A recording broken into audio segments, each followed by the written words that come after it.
All right, parents, this one is for you, and it's really for me too. This is something I've been struggling with a lot, and it is so important to recognize when we are overly attached, when we are so hung up on the musts and the shoulds and the have-tos of our lives, especially when it comes to our young children. I can't speak to older children, but from my experience with my young child, they're 4.5 right now, and it is so hard to let go of my own agendas on the way that I want it to go, the expectations of the way things are going, and it's so hard. So I invite you in. These are the tools that I wish that I used more, and I know that if I used them more, I would have much more ease for myself and for my kiddo. Happier in general on all parts. So come on in, I can't wait to share it with you.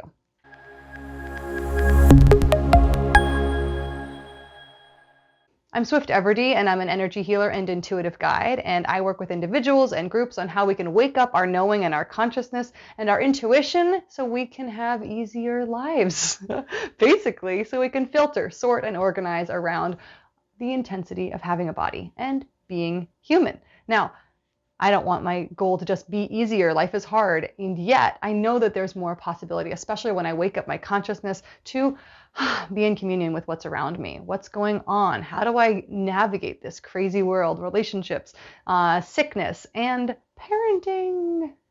So if you like this video so far, if you're interested in more, if you've watched other of my videos, please do like, subscribe, click the bell, all the things down below. And write in the comments. I'd love to chat with you. I'd love to connect, answer any questions, or just get to know you down there. So please do that and reach out. So let's dive in. What am I talking about? I hope you know what I'm talking about. You might not. What I mean is these moments, and usually with my I guess I'm still calling him a toddler, but my child, are these battles where I have this expectation of the way that's going to go, and for some reason he is deciding that that's not the way it's going to go today. And I usually get sucked into the battle, sucked into the of it gripping to the what I want to happen, what I think should happen. All of the attachments come down like bars, and I'm locked in, and so is my child. So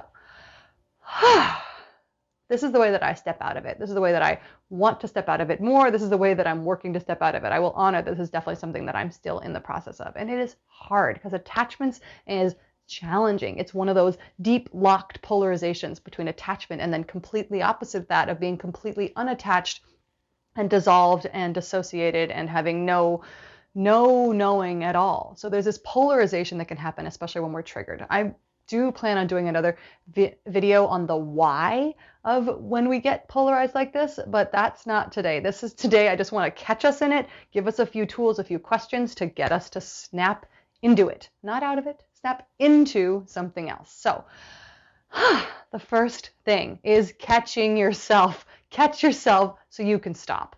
Catch yourself so you can stop. Give yourself the permission to give it 5 minutes, even if you're late, even if there is something that must be done, even if you are so dug in, doing your best to catch yourself and stopping. Now, that doesn't mean that what you want in that moment is not going to get done, but just pausing.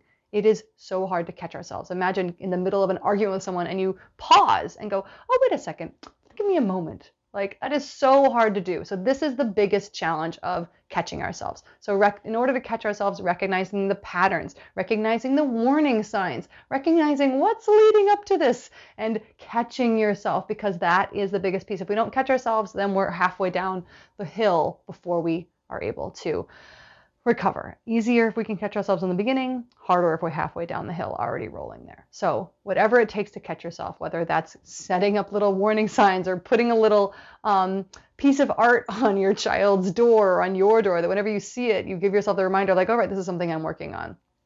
So you have it in the back of your brain already to recognize some of the warning signs when they're coming up. Or even if that moment, if it's something with your child, you can ask your child to say it too. My child is stunning that way, and I'm sure if I gave him some cues on words that might help me check myself, it would be amazing for him to use them with me, like, hey, wait, or stop, or whatever the words are for you. You guys can have a conversation about that. You folks can have a conversation about that. That can be an amazing possibility of including your child in it. So catch yourself.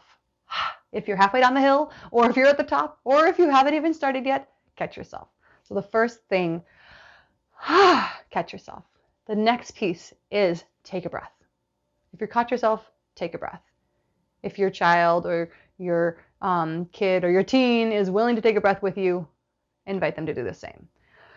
If that's something that works for you. If taking a breath doesn't work for you, don't do it. But for me, taking a breath really helps. The next thing, taking a moment, whether you can step away from the situation and take 5 minutes and do this on your own, or if you need to do it in the moment, just in your head, with this piece of asking, what am I pushing for? What am I fighting for? What am I attached to? Like, what is it? What is it? Is it just us not to be late? Is it you to go the frick to sleep because you're supposed to sleep? Is it me to get out and go do the activity that I wanted to be doing, that we had planned to do, that I said we would do? What are you pushing for? What's the anchor, the why of the attachment? The second piece there is it really required? Is that why really required? Required, like need to, required. I often find the answer to this question is no. Often, many more times than not, the question is no. Unless there's a safety issue going on, the answer is usually no. We can be late, we can change our plans, I can let this go and relax a bit, maybe. But this piece of, is it required? Usually not. If you find that you say like, yes, it is required, it is. The third point, the third option here, or question, whatever, where you are, this flow is the third piece is it true that it's required? Asking yourself, double checking, is it true that it's required? Is it true that it's really required? Number 4. If this attachment eased,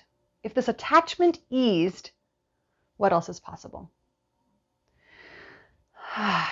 If this attachment to what I'm fighting for, what I'm pushing for eased, what else is possible? Like, as soon as I ask that question, I feel myself melt a little bit. Like, oh, I would feel happier. I would feel more rested. I would feel more connected to my child. I would have more spaciousness in my day. I would relax. I wouldn't be stressed. I would, all of it. What else is possible? Like, oh my God, if I wasn't so attached to this, I could be a completely different person. Interesting. So giving yourself this little peek through the window of like, what if I wasn't so attached to this?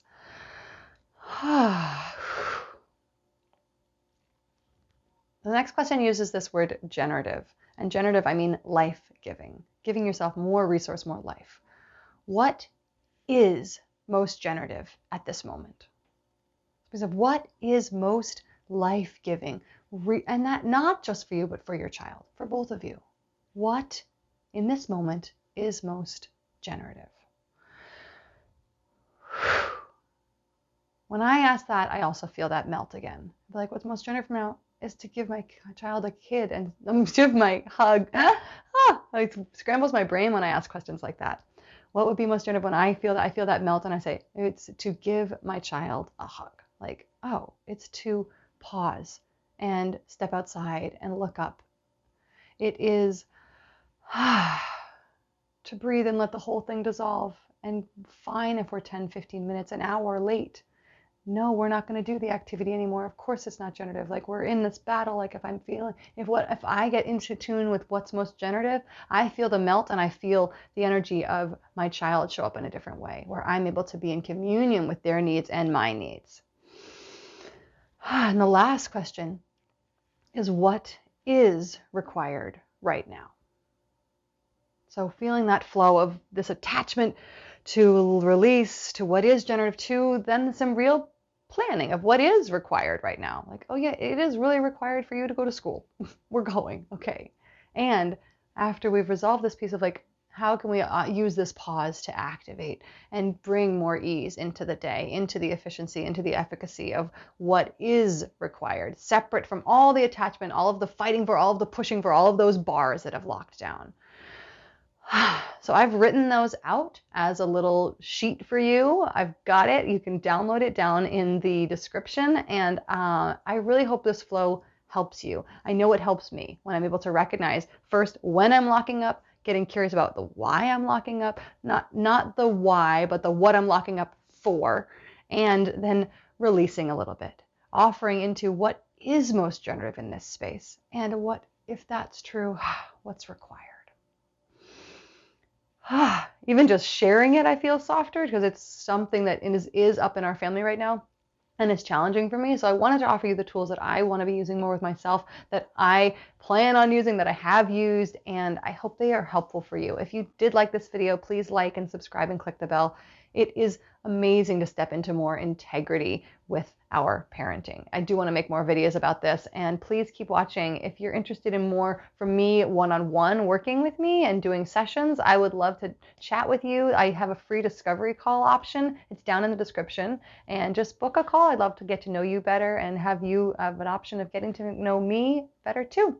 There's also a free mini course that is called Ask Away, and it is 5 free days of questions similar to these to wake up your knowing and your intuition, and how you can use questions and inquiry as a way to step into more of yourself, as an invitation in. So it's been great to be with you. I hope you find this tool helpful. Again, drop down in the comments any questions, and I can't wait to see you in the next video.